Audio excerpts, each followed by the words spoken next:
I thought coming out of grad school that I knew so much, and somehow I was ready to take on these projects. And with my first project, I realized immediately that nothing compares to practical experience.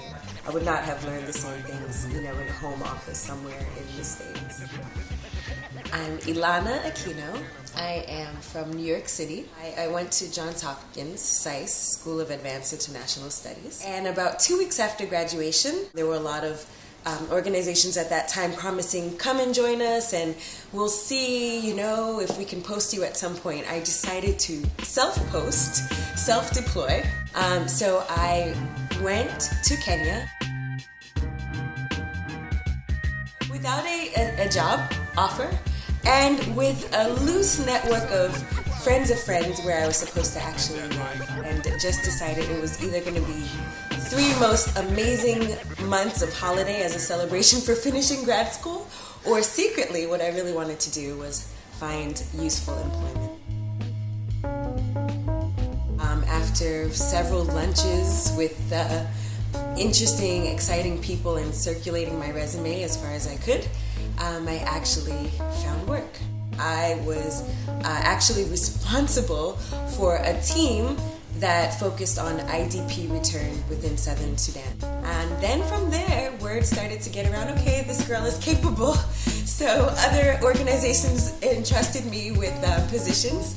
I then worked at Christian Aid, this time specifically on peace building. And then from there, my last post while I was based out in Kenya was working directly with the Kenyan government and a secretariat of development partners.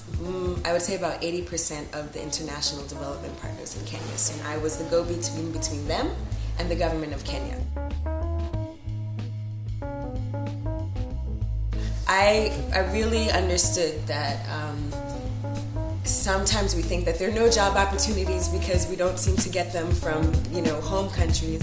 But when you actually get to the ground, you realize that you're there and there's a need, and a lot of times agencies are willing to take you on because you're available and you're ready to work, and sometimes you're ready to work on a volunteer basis or for a small stipend until they get to know you. Sometimes it's actually easier to just go out and say, I'm here and I'm ready, as opposed to sitting at home wishing you could be out in the field.